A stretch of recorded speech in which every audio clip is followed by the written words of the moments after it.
जय जगन्नाथ दर्शक बंधु मु आचार्य क्षेत्रमोहन पंडित आपण को आज आउ गोटे नूतन वास्तुभित्तिक कार्यक्रम को स्वागत जनाऊँ।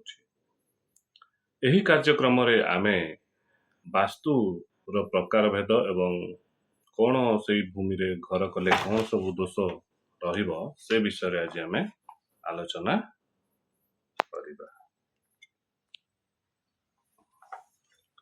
तेबे कार्यक्रम को आरंभ करिबा। ओम नीलाचल निवासाय नित्याय परमात्मने बलभद्र सुभद्राभ्यं जगन्नाथाय ते नमः। जय जगन्नाथ, जय आदित्यनाथ। ओम वास्तुस्पते नमः। तेबे आमे गोटे वास्तु रो भूमि को जेतेबेले क्रय करूछु तादरे बहुत किछि जिंस देखिया पड़े। सेति मध्यरु प्रथम होछि तार आकार। से आकारटी मुख्य भूमिका ग्रहण करुछि। जाद्वारा आकार जदि भूल भाल हे गला ताले से वास्तु रे घर कले बहुत गुड़िए समस्या हमकु सम्मुखीन हेबाकु पड़े। तेबे आज पाखापाखि मु 15 प्रकार आकार भूमि दोष एवं से भूमि रे घर कले कौन अशुभ हबो बा शुभाशुभ से विषय मु कहि।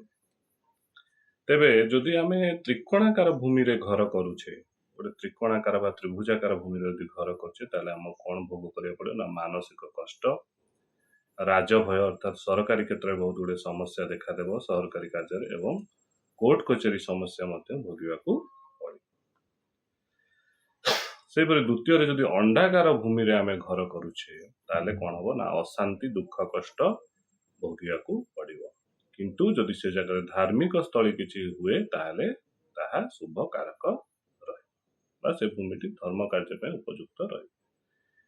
सेपरि सिंहमुखी भूमि रे जदि आमे घर करूछे ताले कौन हबो ना गृह वास्तु पई हानिकारक हेबो।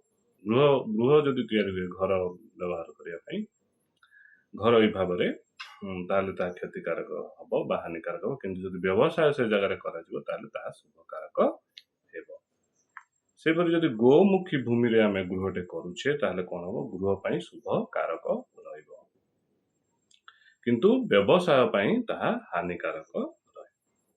सेपरि जदि अर्धवृत्ताकार कौन से भूमि रे आमे गृहटे तैयारी करछु ताले अशुभ दरिद्रता एवं भय लागि रहिबो। सेपरि जदि ढोल सदृश गोटे भूमि रे आमे घर करूछे ताले विदुरता बा नपुंसकता कष्टर भोग करिबाकू पड़िबो। सेपरि डंबरू सदृश जदि गोटे भूमि रे आमे गृह निर्माण करूछे ताहले कौन हबो ना ता बहुत क्षतिकारक रहिबो एवं आखि दृष्टि शक्ति ह्रास पाइबारे लागिबो।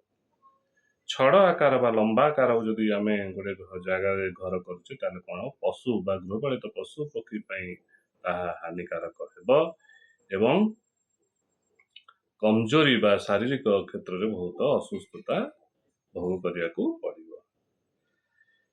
सेपरि पंखा आकार जदि गोटे भूमि रे आमे गृहटे करूछे ताले धन संपत्ति नाशकारी हेबो से स्थानटा। सेपरि नैऋत्य वायव्य ओ आग्नेय कोणर जदि वृद्धि हेछि से जगह से भलिया जगह जदि आमे गृहटे करूछे ता मध्य वास करुवा व्यक्ति पई बहुत कष्टकारक हेबो। सेपरि जदि विषम बाहु रहिला सब बाहु गुडिक बा चतुर्कोण जो चारि बाहु रहिला हमर गृह निर्माण करिया चारि दिगरे चारिटा बाहु से बाहु गुडिक जदि असमान रहिला ताले विषम बाहु ताकू कहा जाए। ताले कौन हबो शोककारक रोगकारक एवं धन नाशक।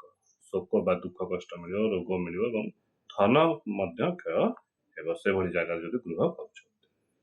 तापरे धनु आकार भूमि रे जदि गृह करूछन्ती ताले कौन हबो ना चोरी भय रहिबो एवं मूर्ख बा पापी पुत्र जन्म हेबे।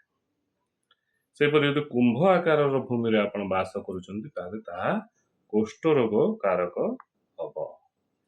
सेपरि जदि पंचकोणीय भूमि रे आपण वास करूछकु जाउछन्ती ताले मृत्यु बा क्लेश र कष्ट आपण भोग करियाकू पड़े। सेपरि सप्तकोणीय भूमि रे जदि आपण गृह निर्माण करिया जाउछन ताले बहुत अशुभ फल प्रदायक हेबो। ତେବେ ଦର୍ଶକ ବନ୍ଧୁ ଏ ତ ଥିଲା 15 ପ୍ରକାର ଆକୃତିର ଭୂମି ଯୋଉଥିରେ କି ଆପଣ ବାସ କଲେ ନାନାଦି ସମସ୍ୟା ବାସୁ ଫଳ ଭୋଗ କରିବେ। ତେଣୁ କୌଣସି ବାସ୍ତୁ ବା ଭୂମିରେ ଗୃହଟି ନିର୍ମାଣ କରିବା ପୂର୍ବରୁ ତାକୁ ଭଲ ଭାବରେ ପରଖି ନିଅନ୍ତୁ ଏବଂ ଜଣେ ଜ୍ଞାନୀ ବାସ୍ତୁବିଦଙ୍କ ପରାମର୍ଶରେ ହିଁ ଗୃହଟେ କରନ୍ତୁ, ଯାହା ଫଳରେ କି ଆପଣଙ୍କର ବାସ୍ତୁ ଦୋଷରୁ ଆପଣ ମୁକ୍ତି ପାଇପାରିବେ।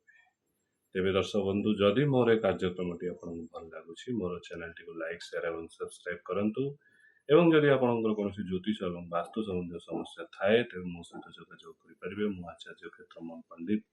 ମୋ ନମ୍ବର ହେଲା 7978276870। ଜୟ ଜଗନ୍ନାଥ, ଜୟ ଆଦିତ୍ୟନାଥ।